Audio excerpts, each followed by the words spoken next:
Assalamualaikum warahmatullahi wabarakatuh. Mari kita bahas tentang apa itu multi-intelligences atau kecerdasan ganda. Apa itu multiple intelligence atau kecerdasan ganda? Multiple intelligence, kecerdasan menjemuk, merupakan kecerdasan yang dapat dijelaskan sebagai kemampuan seseorang dalam memecahkan masalah. Kecerdasan meliputi kemampuan berpikir dan perkembangan kognitif. Jean Piaget memicu 4 macam perkembangan kognitif, yaitu yang pertama, sensori motor untuk anak usia 0-2 tahun. Yang kedua, praoperasi untuk anak dari mulai usia 2-7 tahun. Yang ketiga, anak usia 7-12 tahun, operasi khusus. Yang keempat, yang terakhir, operasi formal di anak di atas 12 tahun. Angka dalam kecerdasan menjemuk ini dipimpin oleh Profesor Howard Gardner, seorang psikologi dan pakar pendidikan di Universitas Harvard di Amerika Serikat. Ini diperkenalkan melalui karya Gardner berjudul Kerangka Pikir. Jenis multiple intelligence, yaitu multiple intelligence pada awal kecerdasan menjemuk hanya dipicu oleh 8 jenis kecerdasan. Namun, sering dengan perkembangan waktu dan pengetahuan, kecerdasan menjemuk menjadi 9 jenis kecerdasan, yaitu kecerdasan linguistik. Ini berarti mampu menggunakan kata-kata secara efektif baik secara lisan maupun tertulis. Linguistik tertulis dapat dicontohkan dengan keterampilan menulis puisi, cerpen, dan karya lainnya. Pada saat yang sama, linguistik lisan muncul dalam bentuk keterampilan mendongeng. Kecerdasan logika atau matematis ini berarti kemampuan yang terkait dengan penggunaan angka dan logika.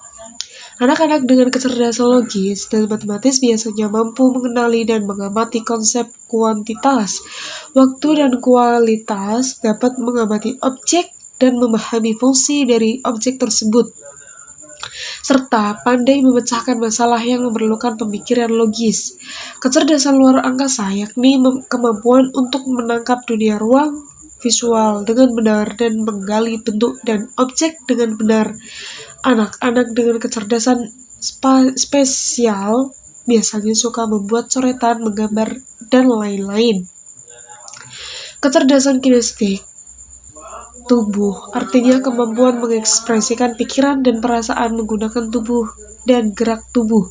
Anak dengan kecerdasan motorik biasanya dapat mengontrol gerakan, keseimbangan, kelincahan, dan gerakan anggun, dan menikmati pengalaman belajar yang nyata melalui latihan fisik, menari, latihan, dan pemahaman tentang hidup sehat, dan juga menyentuh, memegang, dan bermain dengan apa yang telah mereka pelajari.